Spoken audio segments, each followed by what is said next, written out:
여러분 억울한 일 많이 겪으셨죠? 저도 참 많이 겪었습니다. 근데 이렇게 억울하고 원통한데 하나님은 억울하고 원통한 상황을 미리 피하게 해주시면 좋잖아요. 그렇지 않은 경우가 그러나 너무나 많죠. 그러니까 하나님은 시험 자체가 없게 하진 않으시거든요. 시험은 와요. 예수님도 시험을 당하셨잖아요.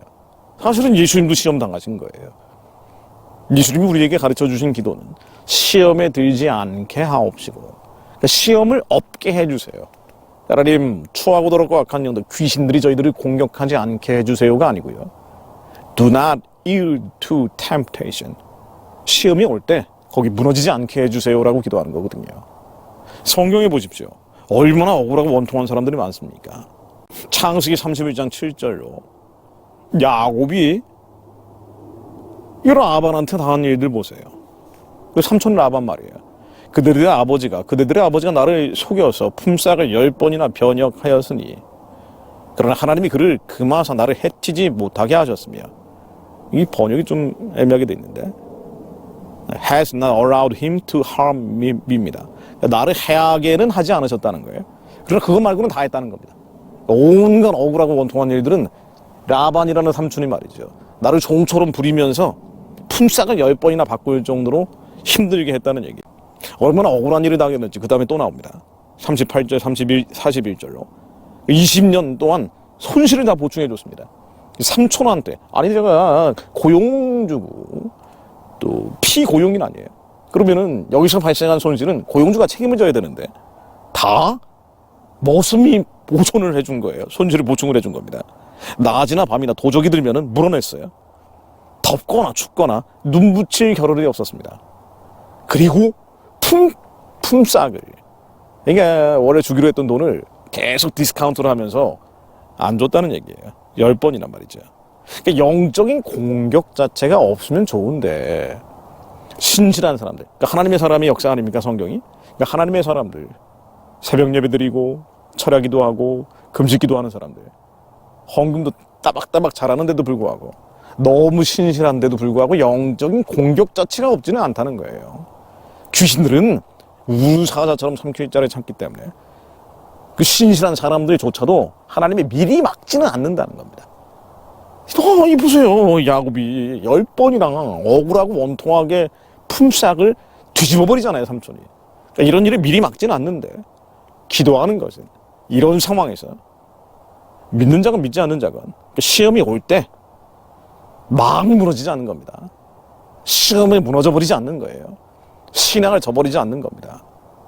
억울하고 원통한 일들이 있는데 하나님은 부정하지 않는 거죠.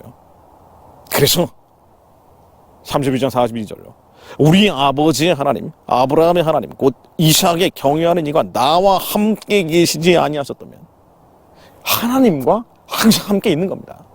공격이 들어와요. 귀신들이 계속 공격을 한다니까요. 죽이고 도둑질하고 멸망케 하기 위해서 계속 공격을 하는데 이거 자체가 없지는 않고 오긴 오는데, 이때 하나님 나와 함께 계심을 믿는 자가 된 거예요. 야곱은 믿었던 거예요. 하나님 나와 함께하고 계시다. 그랬더니 왜 삼촌께서 이제 나를 빈손으로 보내셨으리라마는 하나님이 나의 고난과 내 손의 수고를 감찰하시고 어젯밤에 외삼촌을 책망하셨나이다.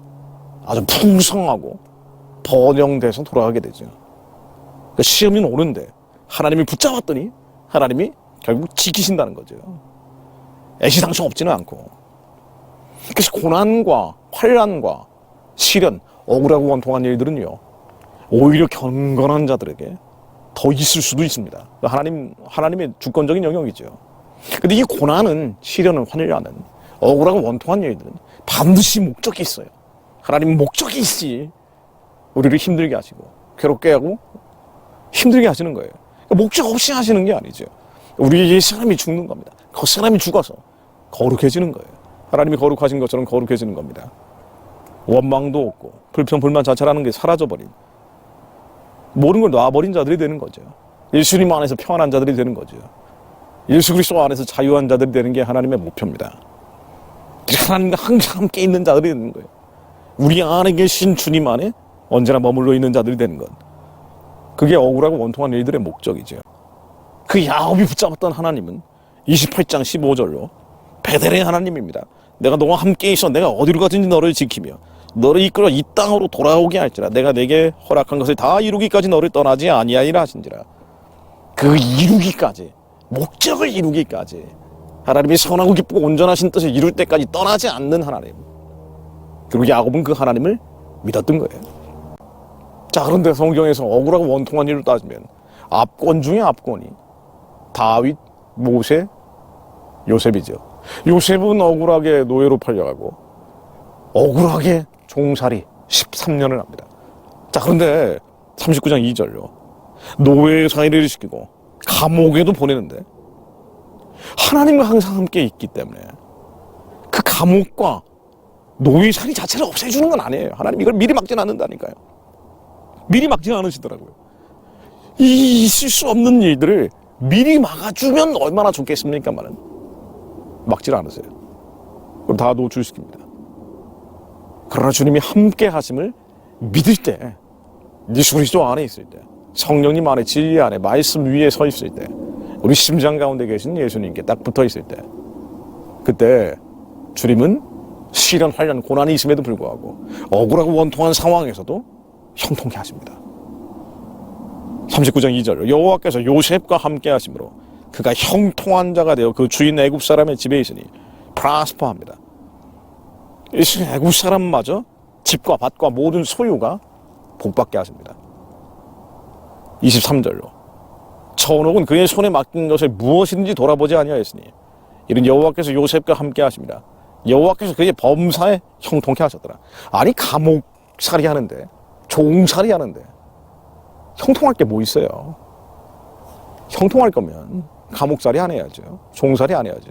그러나 하나님은 목적이 있기 때문에 주님의 목적을 이루기 위해서 어쩔 수 없이 옥살이 종살이를 시키지만 요셉의 자아를 꺾기 위해서, 헛사람을 죽이기 위해서, 이 사람을 후패시키기 위해서 억울하고 원통한 일을 겪게 하시지만 하나님 안에 머물러 있을 때 요셉이 하나님을 부정하지 않기에 원망하거나 불평불만하지 않고 예수님 안에 붙들려 있는 우리들에게 하나님이 형통케 하십니다. 시련, 환난, 고난이 와도 피할 길을 주십니다. 일용할 양식을 주십니다. 까마귀를 통해서도 먹이십니다. 그게 우리의 아버지이신 하나님이죠.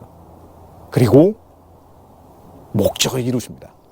하나님의 선하고 기쁘고 온전한 뜻을 이루십니다. 요셉이 이런 종살이 옥살이 한 이유가 뭐예요? 유대 백성들을 구원하기 위해서, 말씀을 보존하기 위해서였죠. 창세기 45장 5절로 당신들이 나를 이곳에 팔았으므로 근심하지 마소서, 한탄하지 마소서. 하나님이 생명을 구원하시려고 나를 당신들 앞서 보내셨나이다. 당신들 앞서 보내셨나이다. 하나님이 큰 후원으로 당신들의 생명을 보존하고 당신들의 후손을 세상에 두시려고 나를 당신들 앞서 보내셨나니 그러지 나를 이로 보낸 자는 당신들이 아니요 하나님이시다. 당신들이 아닙니다. 하나님이십니다. 내 억울한 옥살이, 원통한 종살이는 하나님이 하신 겁니다. 하나님이 목적을 이루기 위해서 시험을 허락하셨습니다. 큰 목적. 모르죠. 이걸 어떻게 합니까? 이걸 어떻게 알았겠어요? 종살이와 옥살이 할 때 몰랐겠죠. 그런데 나중에 요셉도 훗날 기근이 왔을 때 그제서야 깨닫는 거예요. 나를 이리로 보내신 자는 당신들이 아니요 하나님이시라. 하나님이 나로 바로의 아비를 삼으시며 그 온 집의 주를 삼으시며 애굽 온 땅에 치리자를 삼으셨나이다. 하나님, 저희들이 주님의 크신 계획을 모르고 시련, 환난, 고난 앞에서 얼마나 억울하고 원통이 하는지, 낙심낙담하고 절망할 때가 얼마나 많았는지. 그러나 저희들이 하나님을 신뢰합니다. 철저히 하나님을 믿는 저희들이 되게 하옵소서. 그렇게 예수 그리스도 안에 영혼의 닻을 더 깊이 내리게 하시어 우리의 혼이 죽어지고 영이 자라게 하시어 이 사람은 날이 갈수록 후패해지나 속 사람은 갈수록 새로워지는 자리 되게 하시어 주님이 온전하신 것처럼 저희도 온전한 자리 되게 하사 정신이 맑아지게 하시며 하나님이 이 땅에서 맡기신 사명 마지막까지 감당하는 자리 되게 하옵소서. 이 민족을 향한 부르심의 소망을, 그 십자가를 질 수 있는 자리 되게 하옵소서. 마지막 때 예수님 다시 오실 길을 예비하는 자들로 쓰임받게 하옵소서. 예수 그리스도 이름으로 기도드립니다. 아멘.